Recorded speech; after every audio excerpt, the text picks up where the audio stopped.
Emocjonujących wrażeń życzy Energa z Grupy Orlen. Sponsor strategiczny festiwalu EnergaCAMERIMAGE.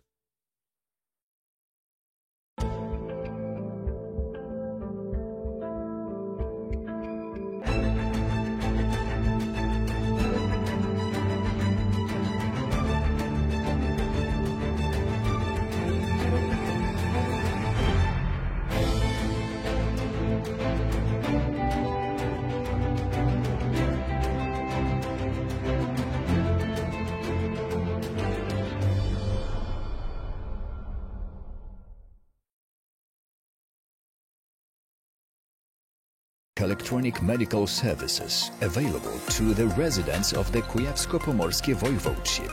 Results from ultrasound and X-ray machines are immediately transferred onto the doctor's computer and are available online. What does it mean for you? Faster diagnostics, no waiting in queues, easy communication with doctors from different units, and access to test results at any time. We provide electronic medical documentation for you.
Odpręż się i daj się porwać emocjom. Prawdziwe przeżycie. Coś dla każdego. Spędź jesień z kanałami Filmbox. Poruszające biografie, Uciekam przed nienawiścią. Historyczne zwycięstwo. Filmy pełne wzruszeń i emocji. Raz się żyje.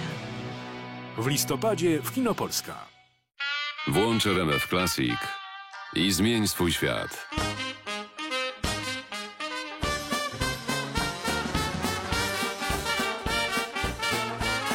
RMF Classic. Najpiękniejsza muzyka filmowa. Fakty RMF. Najbardziej wiarygodne źródło informacji. RMF FM. Radio numer 1 w Polsce.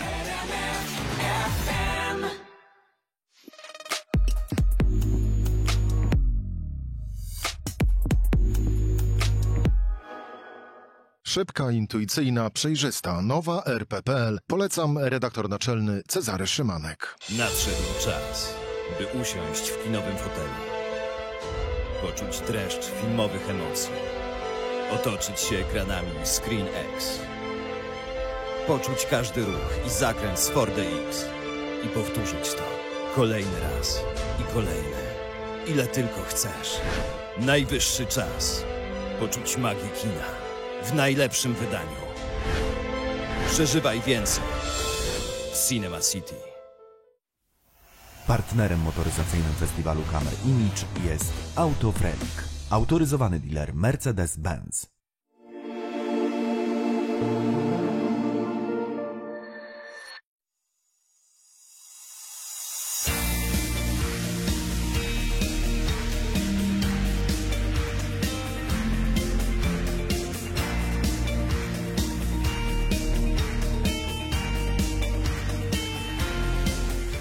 Chcesz się z nami spotkać na EnergaCAMERIMAGE? Zaszczep się.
Ladies and gentlemen, thank you so much for staying with us for the Q&A session after the screening of The Green Knight. Szanowni Państwo, mimo późnej pory dziękujemy, że zostali Państwo z nami na sesję pytań i odpowiedzi z twórcami pięknego filmu The Green Knight. Reżyseria, director Davidem Lowery. Thank you. Autor zdjęć, cinematographer Andrew Droz Palermo.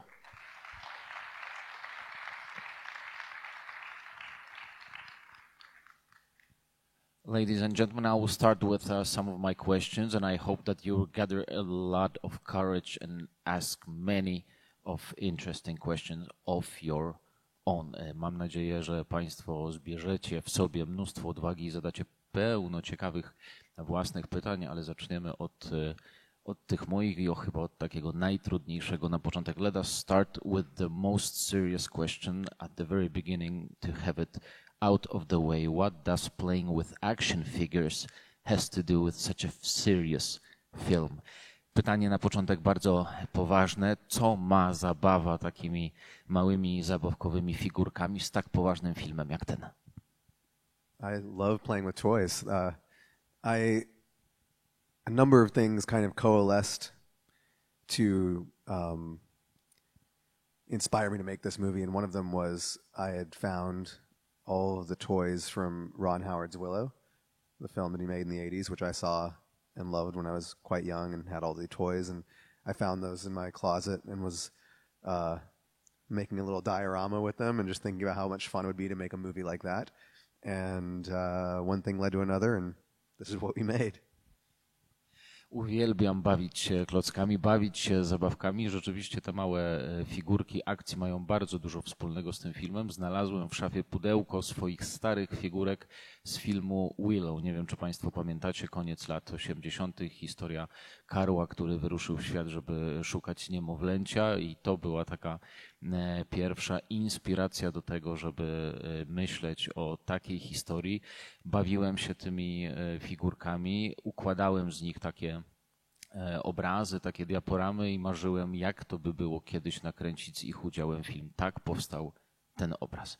Since we are in a Gothic city, in a medieval city, I cannot not ask about the medieval story that stands behind the film. Your relationship with the story goes way back to your college days, but the decision of filming it to the actual moment of filming was very short, very brief. Can you elaborate on that a little bit? Jako że jesteśmy w mieście średniowiecznym, w mieście toruńskiego gotyku, nie sposób nie zapytać o tę historię, która stała się punktem wyjścia dla filmu. Tę średniowieczną historię, historia znajomości przez reżysera tego tekstu sięga jego lat w koledżu, natomiast ten okres od podjęcia decyzji o kręceniu filmu do prac nad filmem, tych faktycznych, był niesłychanie krótki. Jak to wyglądało? Yeah, I decided almost spontaneously to adapt the poem that the movie's based on, and wrote a draft very quickly. And from the time that I finished that draft to the time that we finished principal photography, it was less than a year. It just came together very, very quickly, and I kept working on that script. We didn't shoot the first draft, but you know, I finished it, sent it to a couple people, including Andrew, and we went and scouted locations a couple of months later, and then a few months after that we were in prep, and the prep was like 8 weeks. We were trying to finish before winter. Anything? I covered it? Rzeczywiście ten tekst poznałem bardzo wcześnie, natomiast kiedy zapadła decyzja, że chcę zrobić z tego film, to od momentu podjęcia decyzji do rozpoczęcia tych podstawowych zdjęć nie minął właściwie rok. Napisaliśmy taki draft scenariusza, na jego podstawie rozpocząłem pracę, wysłałem ten draft do kilku osób, między innymi do Andrew, do autora zdjęć, i tak rozpoczęła się praca. Rzeczywiście proces postąpił bardzo szybko. And since we had Andrew being shown to the answer, maybe a question for you, because you're the cinematographer, and this is a cinematographer's festival. In one of the interviews you've mentioned that you wanted the whole movie to be a kind of a fairy tale. Can you tell us a little bit about your general idea when working on the film? Jako że jesteśmy na festiwalu autorów zdjęć filmowych, teraz pytanie właśnie do autora zdjęć. W jednym z wywiadów wspomniał, że chciał, żeby ten film miał taki charakter, taki posmak trochę baśni, takiej właśnie baśniowości na ekranie. Jakie było jego podejście do pracy przy tym filmie od samego początku? Yeah, I mean, it's not something that I think we were always successful with, but one of the scenes I think that we really, like, everything came together was the scene in which he meets St. Winifred outside her cottage, the ghost of St. Winifred, and that's just one of those scenes where everything just kind of came together. When you're making a movie, not everything goes your way. The weather, let's say, or, you know, some prop or some light, let's say, may not work out in the way that you would hope, but that was one where it really came together, and that felt like a fairy tale, and that felt like the movie that I hoped that we were going to make. And there's something magical there that also feels like an old studio movie. It feels like it was shot on a stage, even though we were outside in the Ireland countryside. It felt like an old studio movie. And that's kind of a high point for, at least for me, is for the movie feeling like a storybook or feeling like a fairy tale. And that can mean that the shots were composed in a way, or that can be the feeling that the scene gives you. There's this, sense of magic within that, but that's definitely kind of what I'd hoped the whole movie might look like. Baśniowość rzeczywiście jest czymś, co chcieliśmy uzyskać pracując przy tym filmie i w wielu miejscach się to udało, oczywiście nie we wszystkich, ale takim miejscem, z którego ja jako autor zdjęć jestem szczególnie dumny, gdzie rzeczywiście tę baśniowość można poczuć patrząc na ekran, jest to scena ze świętą Wenefrydą z Walii, ta scena rozgrywająca się bardzo po ciemku, możecie to Państwo pamiętać, kiedy bohaterowie potem wyszli na zewnątrz i główny bohater szukał głowy.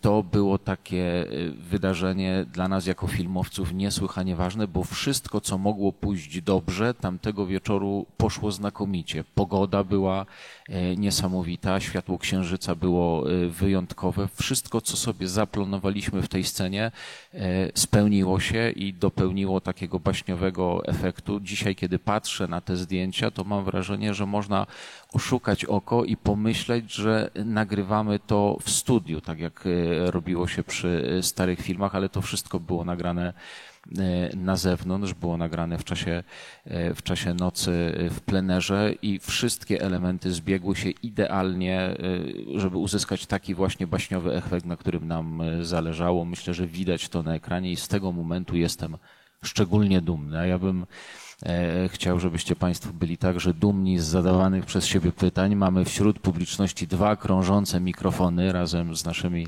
wspaniałymi wolontariuszami, które je będą Państwu podawać. Co prawda światło w oczy bije dosyć mocno, więc nie widzę tych wszystkich podniesionych rąk, ale liczę, że jakąś podniesioną rękę zobaczę. Jeżeli chcecie Państwo o którejś z konkretnych scen porozmawiać, czy zapytać o czymkolwiek, to o co Was zafrapowało w czasie oglądania, to do tego zapraszamy.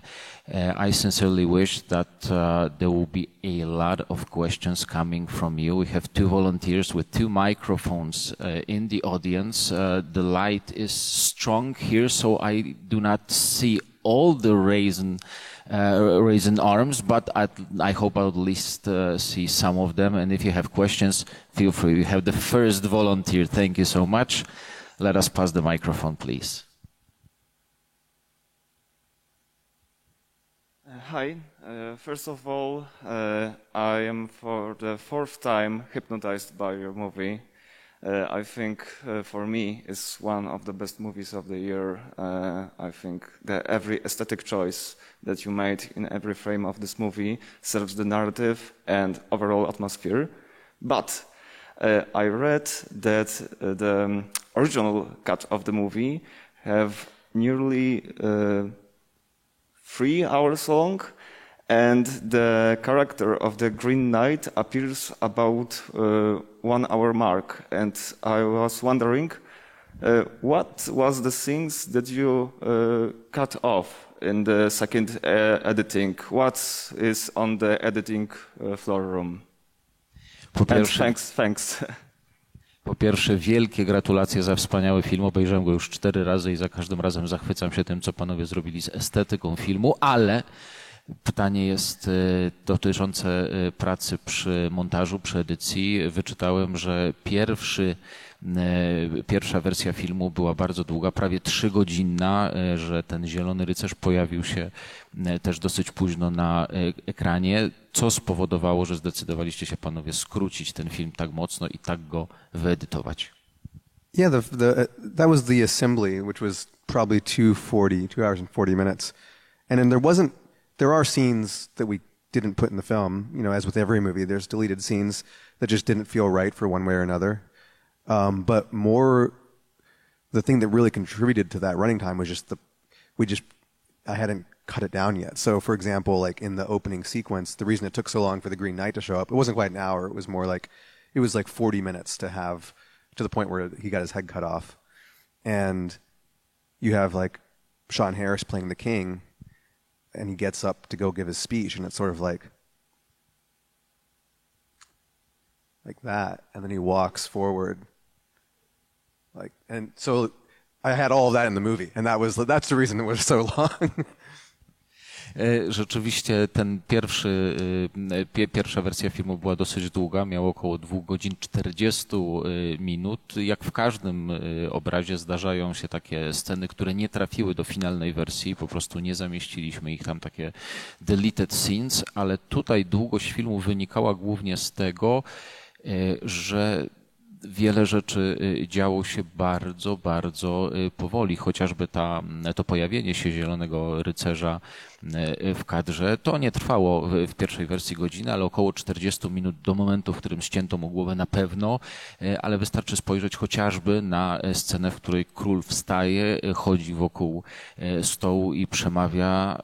Nasz aktor robił to bardzo powoli i wszystkie te elementy, każdy fragment tego przejścia znalazł się w filmie. Tak było też z innymi scenami i trzeba było je skrócić, żeby zachować taki właściwy rytm całości. First question was fantastic, a second one will be even better. Pierwsze pytanie było bardzo ciekawe, drugie będzie jeszcze lepsze, tylko żebym zobaczył te ręce w górze. We have a raised hand, please.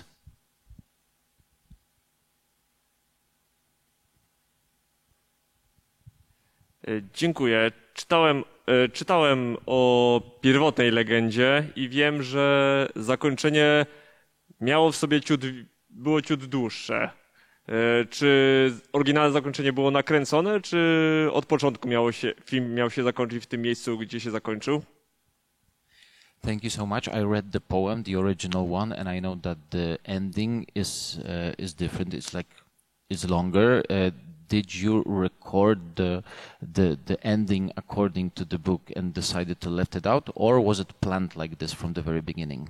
It was planned like this. When I was first adapting the screenplay, I got to the point in the poem in which, he faces off with the Green Knight, and in the poem, I won't spoil it for anyone who wants to go read it, but it has a much more a much softer ending, I would say. And it's still very moving. It's a very beautiful ending, but it to me felt like if I were to watch this movie with that ending, I would have felt like I was missing something.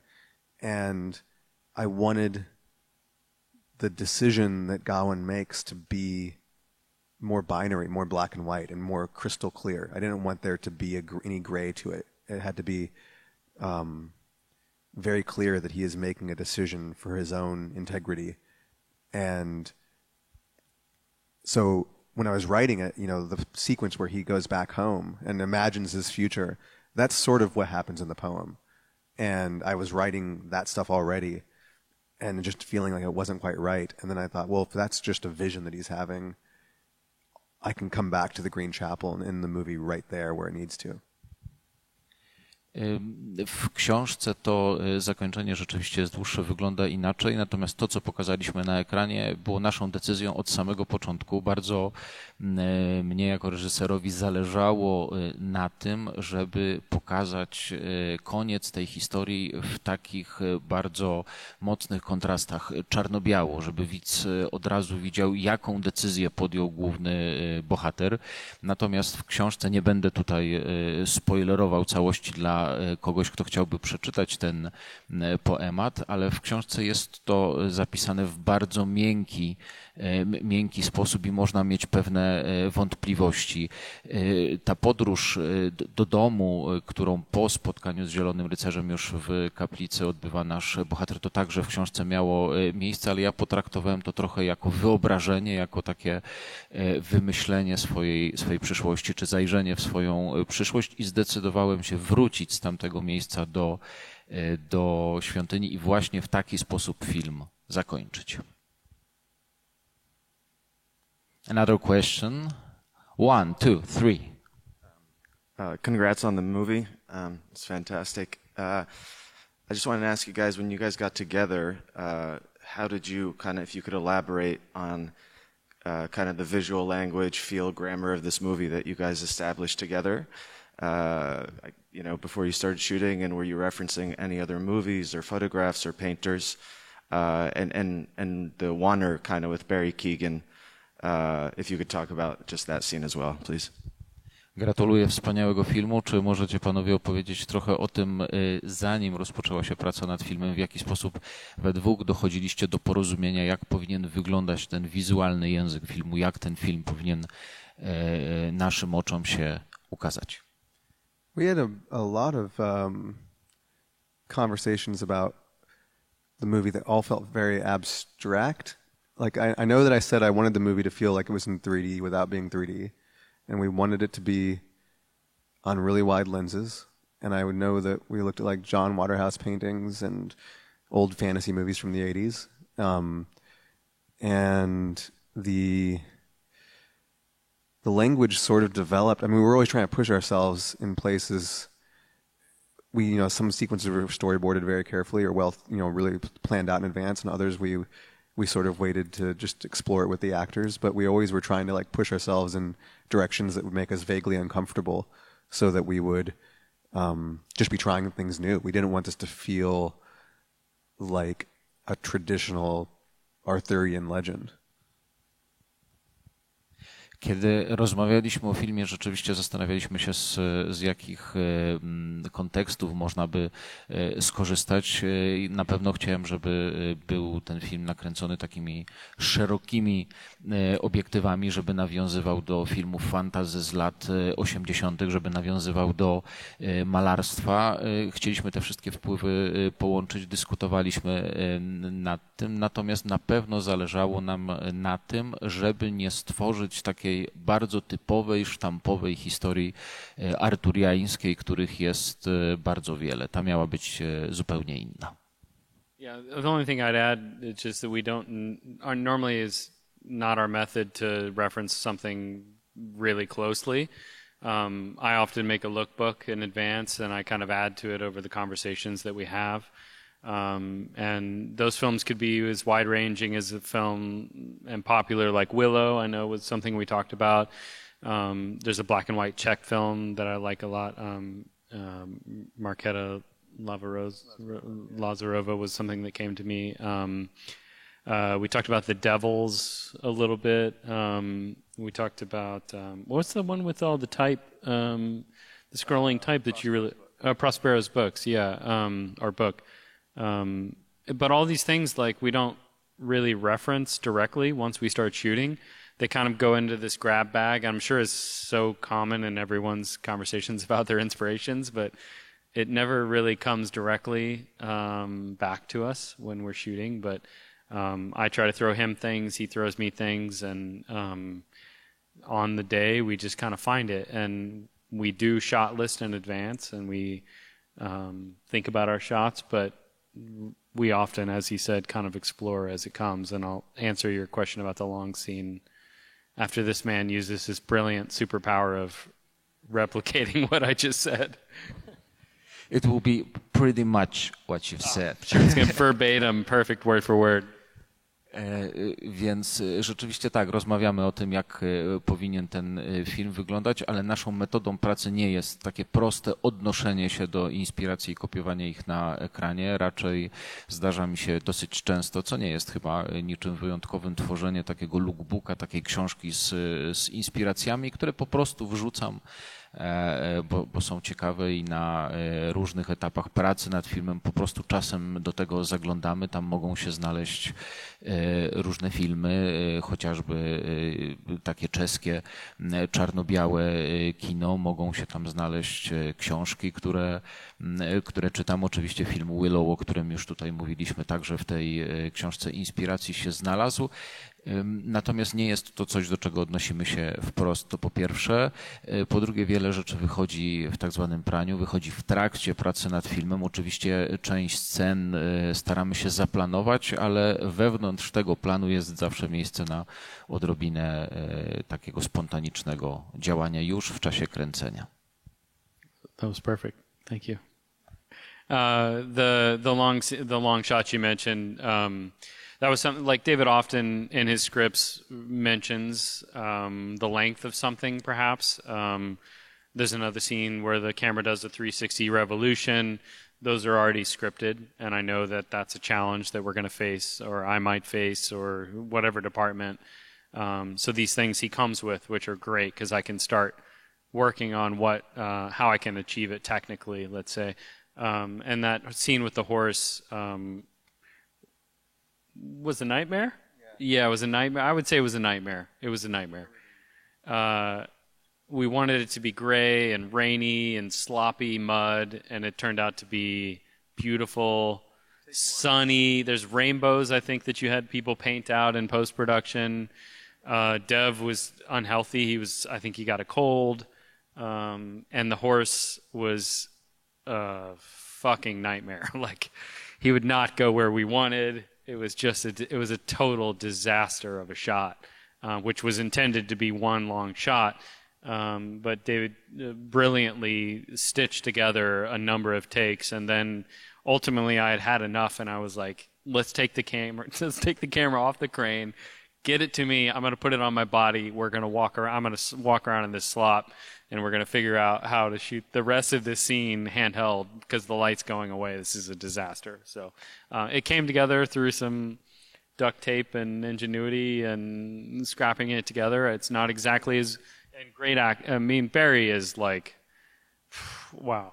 I mean, that's the thing I think that I hang my hat on, to continue a very long-winded answer. But, you know, sometimes as a cinematographer, you're very focused about the photography, and then you start to, you realize there's somebody doing amazing things in front of you, and you're worried about such small technical things, and someone like Barry is absolutely killing it and bringing such a magnetic performance. It doesn't matter what all these things that I had hoped the shot might be. Mowa była o planowaniu, o tym, czy to planowanie to było takie punkt wyjścia tego pytania, czy to planowanie rzeczywiście funkcjonuje.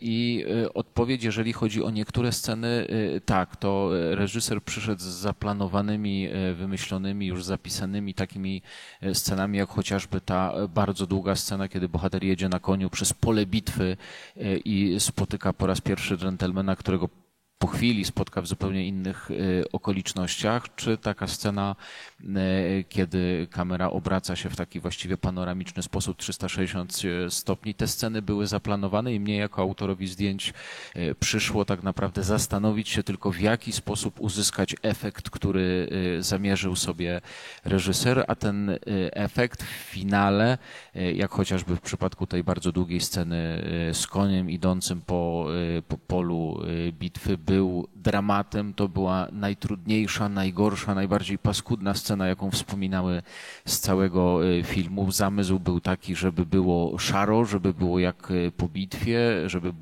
była mgła i taka wilgoć w powietrzu. Okazało się, że tego dnia było przepięknie, słonecznie, cudowny dzień. Na niebie pojawiły się tęcze, nie jedna, a wiele, które potem były usuwane w postprodukcji, żeby zniwelować trochę ten piękny efekt. Zresztą pamiętam, że straszna była współpraca z koniem, który szedł tam, gdzie chciał. Nie było mu wygodnie iść po błocie, tylko starał się iść po takiej ścieżce, którą ustawiliśmy dla wózka kamerowego. W końcu wziąłem tę kamerę na plecy i szedłem przed koniem w taki sposób, żeby coś tam udało się nagrać. Bardzo trudne ujęcia. Było ich na szczęście na tyle dużo, że coś z tego udało się zmontować, ale w przeciwieństwie do tej perfekcyjnej sceny, o której mówiliśmy wcześniej, ta była przestraszna. Pytanie z góry. A question from the back, please. Hi there, guys. Incredible work. This is my third time seeing the film, and it's just breathtaking every time I watch it. I have two questions. One for David.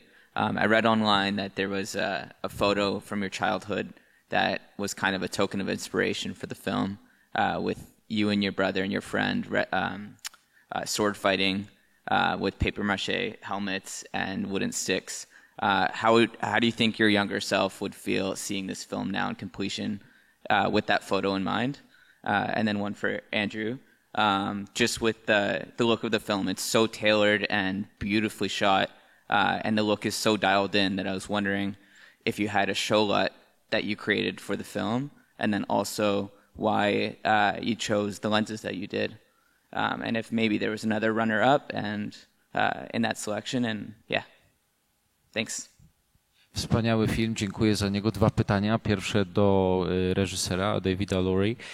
Wyczytałem gdzieś w internecie, że jedną z inspiracji dla powstania filmu było takie zdjęcie z dzieciństwa ciebie, twoich braci, którzy bawili się w rycerzy z takimi drewnianymi mieczami i hełmami z papier-mâché. Jeżeli rzeczywiście była to forma inspiracji, to jak ty z tego zdjęcia, młodszy ty, zareagowałbyś, gdybyś obejrzał dzisiaj ten film z nami? A drugie pytanie dla autora zdjęć, Andrew Droz Palermo, już takie bardzo techniczne, dotyczące chociażby wykorzystania obiektywów, które pomogły uzyskać ten efekt, który oglądaliśmy na ekranie. Thank you for seeing the movie more than once. That's amazing. I was just looking at my phone trying to find that photo that you mentioned, because A24 posted it somewhere when the movie opened. And it's a photo of me and, my brothers with swords and helmets. And that was right when I really got into, I was about 7 or 8 years old, and was really into Arthurian lore for the first time and into medievalism. And I try to, I think 7-year-old me would have liked this movie. I think he would have been confused a little bit, but I try to always please that version of me. And in this movie I made called Old Man the Gun, Robert Redford has this dialogue about, the little kid that he was, like being proud of himself. And that was just me writing about myself, because every movie I make, I try to just make the kid who decided he wanted to make movies when he was 7 years old happy. So that's always on my mind. Like, I'm always trying to satisfy that version of myself. Po pierwsze, bardzo dziękuję za to, że obejrzał pan ten film więcej niż raz. To dla mnie jako reżysera naprawdę dużo znaczy. Odpowiadając na pytanie, tak, to zdjęcie rzeczywiście istniało. Przeglądałem telefon, myślałem, że uda mi się znaleźć, bo gdzieś je w folderach mam. Kiedyś je zresztą upubliczniłem właśnie przy okazji jednego z wywiadów. To jest prawda. Myślę, że młody ja byłby zadowolony z tego filmu. Na pewno nie wszystko by zrozumiał i mógłby być w paru momentach skołowany, ale myślę, że podobałoby mi się to, gdybym to oglądał jako 7-latek. Zresztą jest to taka idea, która mi przyświeca przy tworzeniu każdego filmu. Myślę, że trochę w głębi serca ciągle jestem dzieckiem i chciałbym to dziecko w sobie w jakiś sposób zadowolić i tę dziecinność dobrze rozumianą pielęgnować tym, co robię. Zresztą w filmie pada takie zdanie, kiedy mówiło się w kontekście młodego człowieka o to, żeby był z siebie zadowolony, kiedy będzie już dorosły, i właściwie to zdanie pisałem myśląc o sobie, więc tak w każdym swoim filmie staram się siebie jako 7-latka trochę podpieścić wizualnie. So you asked about the color and the show LUT, and you can, for those who aren't super versed in it in digital cameras, you can create what's called a LUT, which gives color biases to things and makes the image look like something. You plan in advance to the way it might look. So David and I shot some test footage together, and we took it to our colorist, Alistair Arnold at Photochem, and I have sort of these just general tastes, things that I like and don't like, and we start from there, but also we really knew that we were going to push this film into some very far out places, so that the show LUT needed to be able to accommodate that, to be able to push into the really amber parts of the movie, which are very, that bias, or the very green parts of the movie or the very blue parts of the movie. So it needed to be a delicate touch, something that I knew that I could still mess around with and not break the show LUT. I don't know what the makeup of the audience is if I'm being too technical, but yeah. Dla tych z Państwa, którzy nie do końca może orientują się w technikaliach pracy z współczesnymi kamerami, wszystkie one mają takie ustawienia, które pozwalają dostosować barwę tego, co pokazujemy, czy temperaturę barwową do tego, co jako twórcy chcielibyśmy uzyskać tymi kolorami, mówiąc kolokwialnie, można się delikatnie pobawić i rzeczywiście podchodząc do pracy nad tym filmem miałem już taką wizję, w jaki sposób z tymi kolorami chciałbym działać. Kiedy poszliśmy o krok dalej i zjawiliśmy się w studiu naszego kolorysty, okazało się, że rzeczywiście możemy popchnąć to kolorystyczne spektrum w różne strony, z czego skorzystaliśmy. Są sceny, które są takie złoto-bursztynowe na ekranie, jest dużo czerwieni, jest dużo takich mocno zielonych scen, więc rzeczywiście praca z kolorem, nie chciałem przesadzić, żeby nie było za mocno, ale trochę poszaleliśmy w paru miejscach i wydaje mi się, że było to z pożytkiem dla tego, co zobaczyli Państwo na ekranie. Quickly, his follow-up was about the lenses, and we shot on the Alexa 65 with DNA lenses. And we tested a number of lenses. I guess maybe the only runner-up was maybe some Hasselblad lenses, which were rehoused. There weren't a lot of options for us for large format at the time. Now there's a lot more options. I like these Hasselblad lenses, but they just weren't similar enough, in size and shape and stop, and that can be a real problem over the course of a production. Jeżeli mówimy już o samych obiektywach i sprzęcie, to korzystaliśmy z kamery Alexa 65, a te obiektywy, których używaliśmy, to Array DNA. Było kilka innych podejść do kilku innych firm. Nie wszystko nam w tych obiektywach odpowiadało i te, z których skorzystaliśmy, okazały się finalnie najlepsze, także obiektywy DNA.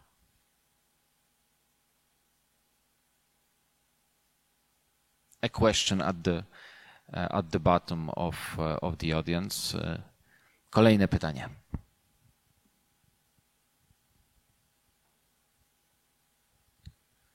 So yeah, hi there, and thank you for the movie, and thank you for a ghost story. So my question is especially to Andrew. So were there a situation like you wanted to implement something from working on a ghost story, and then you thought, no, that won't work in that one, we have to make something different in here. So, yeah, thank you. Working on Ghost Story before, you implemented something that you... Similar from that film. Yeah, sorry, I couldn't, the sound is a little strange. Nasze maseczki jako akcesorium modowe trochę utrudniają komunikację, ale dajemy sobie radę. The masks as a fashion accessory make it harder to understand one another, but we're making great job. Pytanie dotyczyło very late as well. Dotyczyło także poprzedniego filmu obu panów, A Ghost Story. Co z pracy przy tamtym filmie nasz autor zdjęć wyniósł i przełożył na ten obraz? Yeah, I think the thing about that film that has carried into our work since then is that something that I really love about working with David is he's willing to admit when something's not working. So we may shoot a scene and then we may find out that it's just not working. It's not the scene that we had hoped. It's not making him happy. It's not satisfying the film as a whole.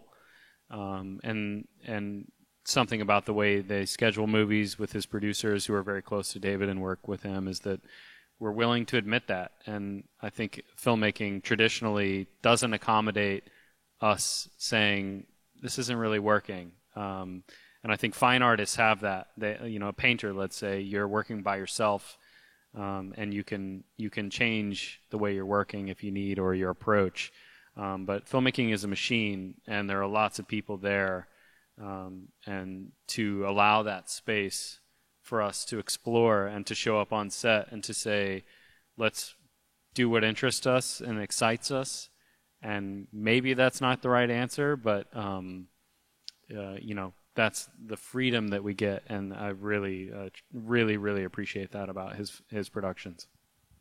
Ta rzecz, którą wyniosłem ze wspólnej pracy z Davidem Lowery przy poprzednim filmie i to najbardziej kocham w jego podejściu do tworzenia filmów, to jest taka umiejętność przyznania się do tego, że coś nie działa, że to nie jest do końca, nie wyszło nam tak, jak myśleliśmy, że wyszło i jest do kitu i warto zrobić to jeszcze raz. Nie wszyscy w branży się do tego przyznają. Zawsze z zazdrością patrzyłem na przykład na malarzy czy artystów sztuk pięknych, którzy tworzą coś sami. Jeżeli coś im nie wyjdzie, mówią, nie wyszło mi, robię to jeszcze raz. W przypadku filmu jest trochę inaczej.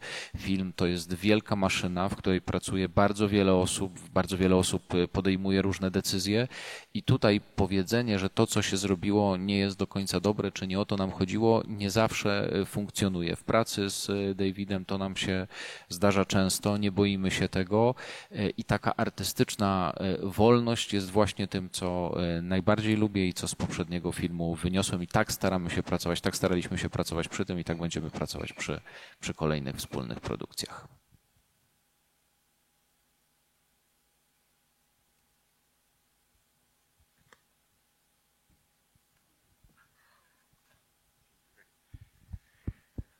My question is for mostly David Lowery, and it's about the writing process and the pre-production. Because after a while, you get the logbooks and lookbooks, and you get mood boards and everything. But since you dive into many genres and different styles, how do you keep the tone, which is so important for a director, to keep the tone together? Do you use music? Do you use first you watch a lot of movies, or you try not to watch movies because you might like something later on, and then switch kind of a direction? How do you manage to keep focused on the tone? Bardzo ciekawe pytanie dotyczące tej pracy, połączenia pracy przed produkcją filmu już z tym, co się dzieje, kiedy ten film tworzymy. Najpierw, kiedy zabieramy się do pracy, szukamy różnych inspiracji, no i wyrabiamy sobie jakiś pogląd na to, jak ten film ma wyglądać, no ale potem zaczyna się praca i co zrobić, co robi nasz reżyser, żeby nowo poznane inspiracje czy nowo podpatrzone gdzieś pomysły nie zmieniły tej wizji filmu, którą sobie w głowie ułożył. W jaki sposób on do tej pracy podchodzi?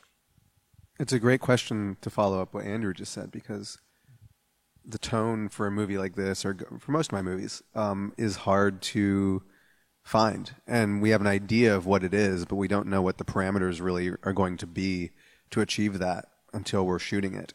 And so it's really just reacting to what we're seeing. Like, we know instinctually where that sweet spot is, but I wouldn't know how to tell someone, like, act this way to achieve this tone. You know, I wouldn't be able to tell Dev, do the scene this way. Once he's doing it, we can react to that. And that's often one of the things where we'll try a version of a scene and it just won't work because it just tonally isn't quite right. And there's nothing wrong with it in and of itself. It's a good scene. There's a lot of scenes that we shot that were good in and of themselves, but just didn't quite have the right tone. One of them would be the scene with Joel Edgerton and Dev in the woods, their last scene together. That was something that we had shot already once before, and it just was too goofy, too funny, too I don't know. It was too much, and so we shot it a second time, rewrote it and reshot it, and that time it was right. And I wouldn't have been able to tell you that the original version of it was wrong until we started watching it happen in front of us. And it just was like, I remember looking at Andrew and being like, "Is this something doesn't feel right here?" And it was very entertaining. Like, we were having fun shooting it, but it just didn't feel right. And those feelings are what I follow when I'm trying to find that tone, because again, it's something I can't put into words. Bardzo ciekawe pytanie trochę nawiązujące do odpowiedzi Andrew, kiedy rzeczywiście zastanawiamy się, jaki ten film powinien być. Nie jest to łatwe, żeby z taką odpowiedzią przed sobą stanąć, ale kiedy już nam się udaje, no to staramy się jakoś za tą wizją podążyć. Gdybyście mnie Państwo zapytali, jak mamy to zrobić, czy jakie wskazówki dać, to nie wiem. Bardzo często też nie jestem w stanie powiedzieć na przykład aktorom, w jaki sposób mają zagrać, żeby uzyskać ten efekt, ten wydźwięk, o który nam chodzi. Często bardzo spontanicznie reagujemy po prostu na to, co dzieje się przed naszymi oczami. Nie powiem Devowi Patelowi, jak ma zagrać pewną scenę, on to gra i my wtedy czujemy, czy to jest dobre, czy o to nam chodziło, czy niekoniecznie. I doskonałym przykładem takiej sytuacji jest jedna ze scen już pod koniec filmu, kiedy w lesie główny bohater spotyka tego lorda granego przez Joela Edgertona. Ten na koniu, ten Niem, na pewno Państwo pamiętacie tę wymianę zdań, co się po niej stało. Pierwsza wersja tej sceny nie zagrała nam. Wszystko było znakomite. Aktorsko to było bardzo dobre, ale spojrzeliśmy na siebie z Andrew i uznaliśmy, że coś tu nie gra. To nie do końca o to nam chodziło. Zdecydowaliśmy się powtórzyć tę scenę, poprosiliśmy o dubel i okazało się, że to drugie trafiło w dziesiątkę, więc jest to coś takiego, czego nie potrafimy do końca ubrać w słowa, ale na pewno to czujemy. Ta warstwa emocjonalna jest niesłychanie dla mnie jako reżysera ważna, żeby właśnie tę wizję na film, którą miałem na początku, zachować do samego końca. I just wanted to add one small thing, if I can, about that, is that I think that when I started making movies, I thought that you should know everything in advance and you should understand how your scenes work. And I guess it's just underlining what you said, but is more words of encouragement or support in that if you don't know how it's going or you're not figuring out, it's okay. Like we do that constantly, and we're still sorting things out, and even in an editorial. And I guess it's just a word of encouragement to feel free to fail, if that makes sense to you. Takie zdanie uzupełnienia do tego, co zostało powiedziane. Kiedy zaczynałem swoją przygodę z filmem, to bardzo chciałem mieć wszystko zaplanowane. Bardzo skupiałem się nad tym, żeby wszystko zaplanować, przygotować, przemyśleć, żeby potem to odpowiednio wykonać. A dzisiaj wiem, że to nie do końca tak jest, że warto dać sobie tę przestrzeń na to, żeby popełniać błędy, dać sobie przestrzeń na to, żeby coś się nie udało, bo to jest dużo bardziej kreatywne i przynosi dużo lepsze efekty niż takie trwanie w tych sztywnych zasadach. Mamy przecież takie narzędzia jak kolorowanie obrazu, mamy takie narzędzia jak stół montażowy i pewne rzeczy można później także lekko zmienić i wykrzesać z nich coś innego, więc takie zdanie zachęty dla wszystkich z Państwa, którzy zajmują się tworzeniem filmu, żeby nie bać się porażki i nie bać się tego, że coś nam się nie uda, bo często z tego, co się nie uda, wyjdzie coś naprawdę pięknego. A question at the bottom of the audience. Hello.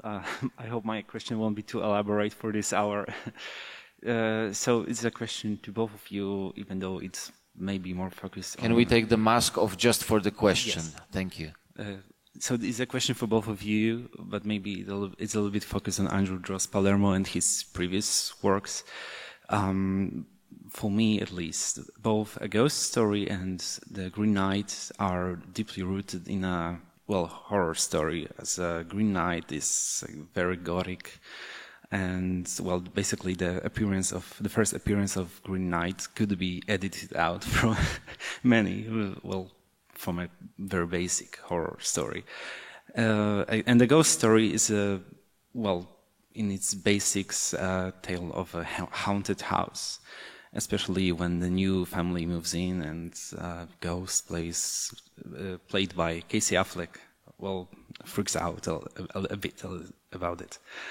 So my question is, how do you go from a horror story to this, I don't know, both of these stories for me are about an existential dread and maturing to accept not only death, but the mortality itself.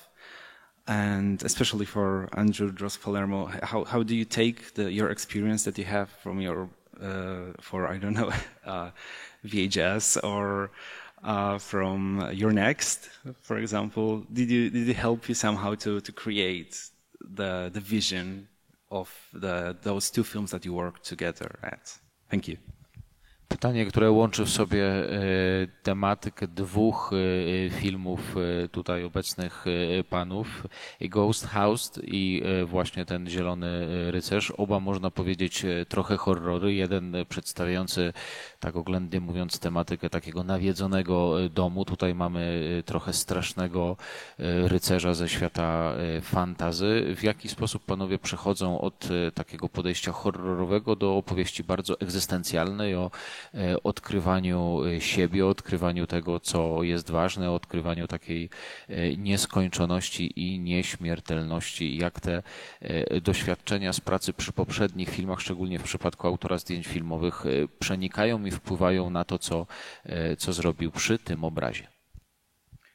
I think my whole approach to my filmography has always been to find the films that interest me. And those are the filmmakers that excite me. We were actually just having a drink while this film was playing, and we were talking a lot about Steven Soderbergh. And Steven Soderbergh is a filmmaker that he and I both love, and he's managed to ping-pong genres and change his methodology and his form of filmmaking. And that's the kind of filmmaker I'd like to be, is to be able to change genres and to do whatever interests me. Like I certainly don't want to make another medieval movie right now. We just made this, it was a hard journey. And as far as my approach to each film, I try to read the screenplay. When David sends me something, I try to come at it fresh. I try not to think about my shots, let's say, or how it might look. I try to just read it and let it unfold to me, and then approach it, and then start thinking about how it might look, and really try to understand it as a whole, and maybe how best to serve that film, instead of this I've done in the past and I should bring that here. I try to think of it newly each time. There are some tricks that you learn that help you, I'm sure, each time, but I've often also said the lessons learned on one film are not always applicable to the next.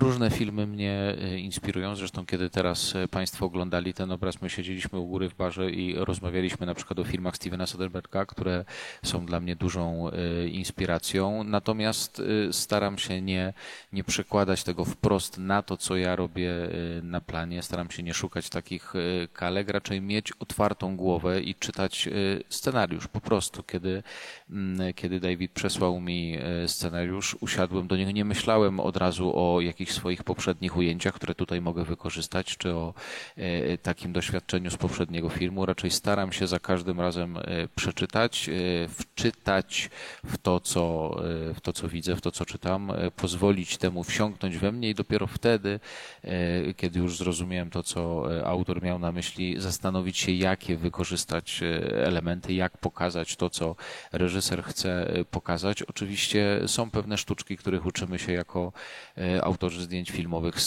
jak zresztą każdy zawód filmowy, z filmu na film nabywamy doświadczenia, ale warto pamiętać, że lekcje odrobione przy jednym filmie nie zawsze da się wykorzystać przy innym i trzeba mieć tego świadomość. And on a very basic level, I just love horror movies. It's my favorite genre. And so I haven't figured out a story I want to tell yet that's a true, just like traditional horror film. The fears I have are always far more existential. And that's sort of what I've been dealing with, but I try to deal with them using the language of my favorite genre. So I'm sort of an interloper in the horror genre right now. And someday I'll fully participate. Andrew wspomniał, zanim swoją odpowiedź dołożył David Lowery, że nie ma teraz już po takim średniowiecznym filmie ochoty na kolejny średniowieczny, raczej chciałby pójść w inną stronę. Natomiast David zaznaczył, że na takim bardzo podstawowym poziomie, odpowiadając na poprzednie pytanie, po prostu kocha horrory, uwielbia ten gatunek filmowy i doskonale się w nim czuje. Może dlatego tych horrorów w jego dorobku czy odniesień do horrorów jest sporo, a że rzeczy, które go najbardziej przerażają, mają właśnie taki lekko egzystencjalny charakter, to stara się o tych strachach opowiadać właśnie językiem horroru, co być może w niektórych scenach tego filmu też Państwo zauważyli. Questions, ladies and gentlemen. Późna pora, ale pytania powinny się sypać. Mamy pytanie u góry. A question from the back. Hi, this is for Andrew. What are the things that you would change in a size like this movie, or technically maybe change after you see the dailies or the edit?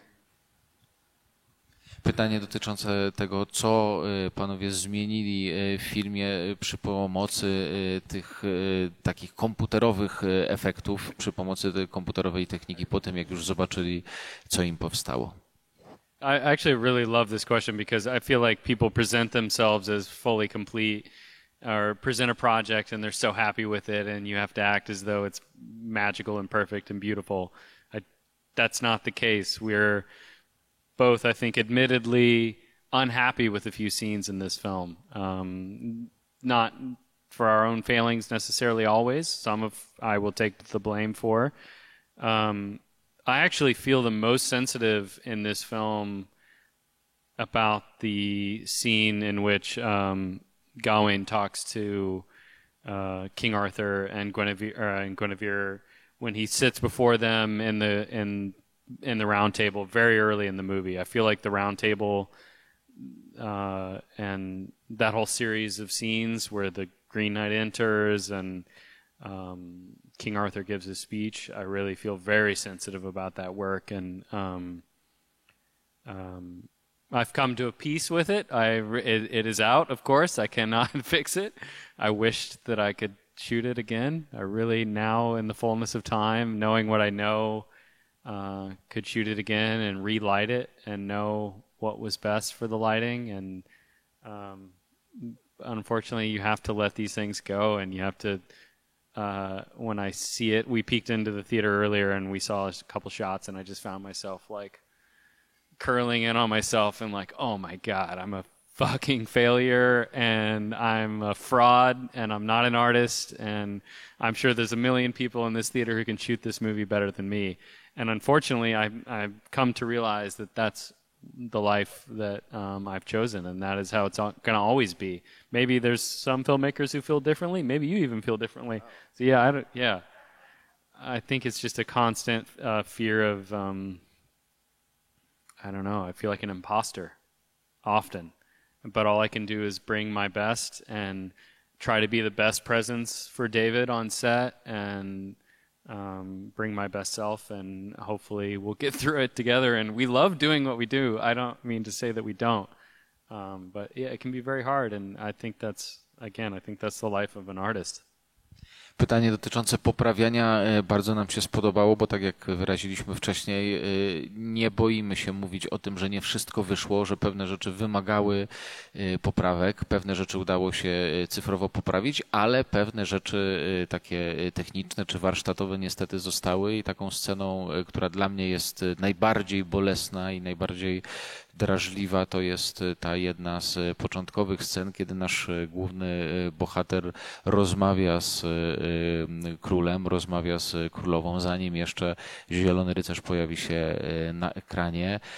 Gdybym dziś kręcił tę scenę, to już wiem, że nagrałbym ją w inny sposób, inaczej bym rozmieścił oświetlenie. Zresztą oglądając tutaj przez małe okienko próby do seansu dzisiejszego, kiedy ta scena się pojawiła na ekranie, to aż mnie skręcało, jak mogłem zrobić takiego gniota w pewnych momentach. Jestem przekonany, że Państwo tutaj siedzące na pewno wiele fragmentów tej bardzo długiej, trudnej sceny nakreśliliby dużo lepiej ode mnie, ale też taka jest natura tego zawodu, że najpierw coś robimy, potem wypuszczamy to w świat, a potem musimy się pogodzić z tym, co zrobiliśmy, bo nie jesteśmy w stanie tego w żaden sposób poprawić. No ale z drugiej strony jest to taki zawód, który sobie obaj wybraliśmy i obu nam taki zawód chyba się podoba. Podoba nam się takie podejście, że nie wszystko musi być perfekcyjne i pogodziliśmy się z tym,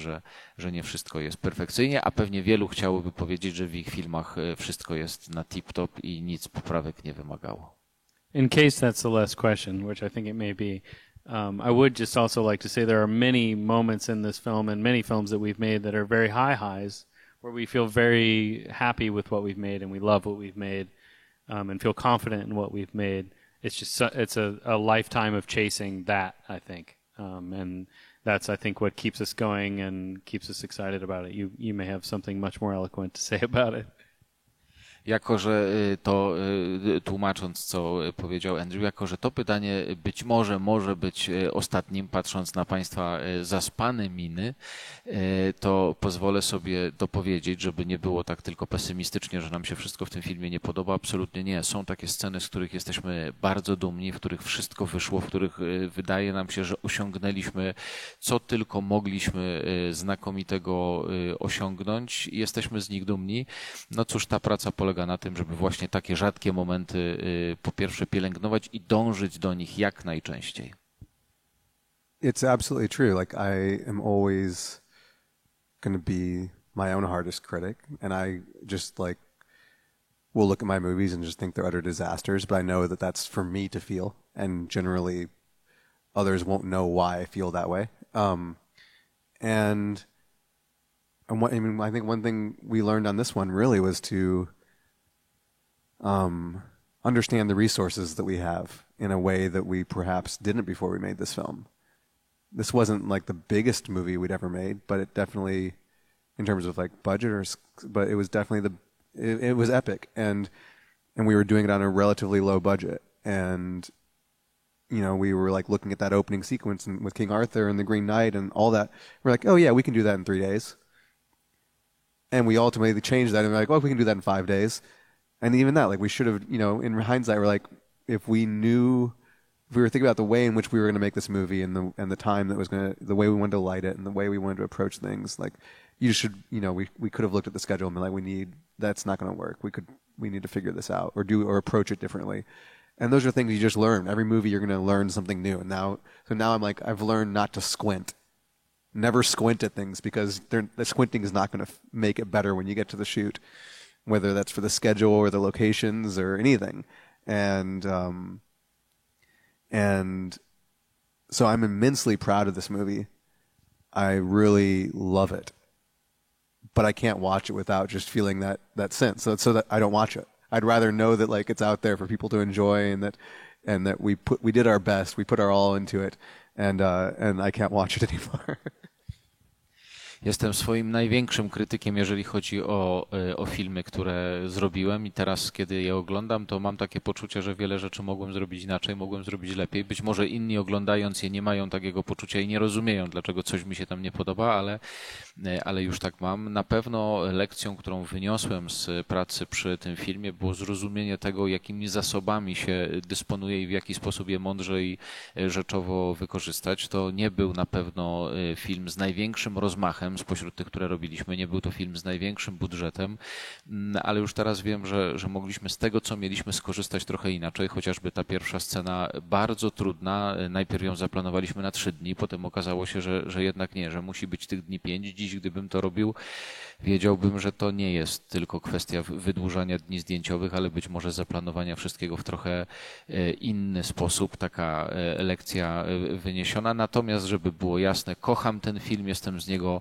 bardzo dumny, chyba najbardziej ze wszystkim, jak do tej pory zrobiłem, ale nie mogę go oglądać, bo się denerwuję, więc pozwalam, żeby to publiczność oglądała, a ja mam tylko świadomość, że to było dobre i puściliśmy to w świat do oceny. And since the time is late, let us ask the final question, and since I am holding the microphone, the last one will be from me. Can you tell us a little bit about what can we expect from you? What are you working on right now? Because I know that it's also magical, and it's also something that we're gonna remember and talk about for the next couple of years, talking about Peter Pan, of course. Jako że pora jest późna, pora na ostatnie pytania, a że ja trzymam mikrofon, to ja je zadam. Proszę Państwa, co czeka nas z rąk pracy tego reżysera w najbliższej przyszłości? Trochę magiczny film, na pewno ciekawy i taki, który może wzruszać nie tylko nas, ale też kolejne pokolenia.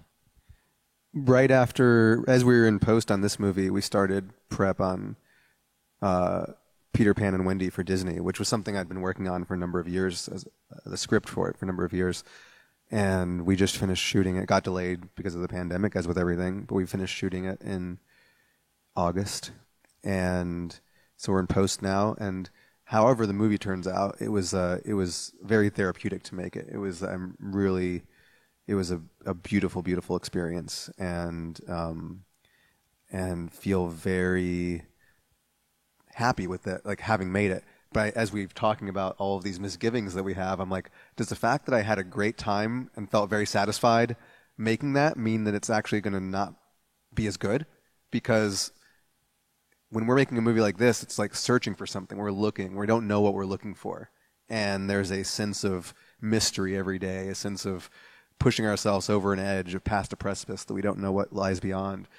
And that's really exciting, but also terrifying. And it leaves you feeling sometimes depleted because you knew you were after something and you didn't quite get there, or something just didn't turn out the way you wanted because you weren't able to put what you wanted in words. And with the film we just finished, it was an absolutely beautiful experience, but also I knew every day, this is what we're going for, this is what we're after, and I was able to execute that. So I'm curious what the result will then be, having a movie that isn't plumbing the depths in the same way that something like this is, and isn't like reaching into my own psyche the way I try to with this movie, even though it's an incredibly personal movie. So I'm very interested, but it's also, yes, it's fun, it's magical, and I'm really excited about it. I have to go back to my hotel room tonight and look at a new edit on Pix, and I'm also writing something new though that I think is going to be. I'm again like, having made that, now I'm like, okay, now I'm time to go exploring in the dark again. So I've got to finish that script and send it to you so we can start talking about it. Kiedy kończyliśmy pracę nad filmem, który Państwo zobaczyli, zaczynaliśmy już pracę nad nowym, produkcja dla Disneya, Piotruś Pan i Wendy. Film zupełnie inny, dla mnie trochę terapeutyczny, bo dużo lżejszy, przyjemny, piękny. Na pewno będzie to ciekawy obraz, ale trochę się boję, bo jeżeli przy tym poprzednim musieliśmy zmierzyć się z przeciwnościami, szukać, zdobywać jakieś pomysły na sceny, sprawdzaliśmy, czy to wychodzi, czy nie wychodzi. Czasem było to naprawdę trudne. Tutaj wszystko szło jak z płatka. Zastanawiam się, czy będzie to tak dobre jak poprzedni film, ale wydaje mi się, że tak. Jesteśmy teraz już zakończyliśmy w sierpniu wszystkie zdjęcia, teraz jesteśmy już w fazie poprodukcji. Jak skończę spotkanie z Państwem, wracam do hotelu, do komputera, sprawdzać, co mi przysłano z montażu, jak to teraz wygląda. I myślę, że będzie to ciekawy, magiczny, bajkowy film dla Państwa i Państwa dzieci, dla różnych pokoleń, no a po nim może znowu coś ciężkiego, strasznego, tak żebym nie czuł nudy i przeszedł z jednej stylistyki w drugą. And while he was shooting Peter Pan and Wendy, I was shooting a television show for Marvel called Moon Knight, which will be out at some point next year. I think the teaser just came out a couple days ago. A kiedy tutaj kręcony był Piotruś Pan, ja kręciłem materiał dla Marvela, który całkiem niedługo się ukaże i mam nadzieję, że także Państwu się spodoba. I deal exclusively in movies about nights, so if somebody has a script about a night, I'm looking to do a trilogy, very Green Knight, Moon Knight, Knight Rider, something of this, I'm on the internet, write me, I'm down. Specjalizuje się w rycerzach, Zielony rycerz z Księżyca i może każdy inny, który Państwu przyjdzie do głowy. Jeżeli macie pomysł na film z rycerzem, piszcie do mnie, jestem w internecie, jestem dostępny i taką trylogię mógłbym sobie pięknie złożyć do mojego dorobku. Szanowni Państwo, bardzo serdecznie dziękujemy za obecność na sesji pytań i odpowiedzi po emisji filmu The Green Knight. Ladies and gentlemen, thank you so much for being with us. Thank you so much for coming and staying with us. For the Q&A session.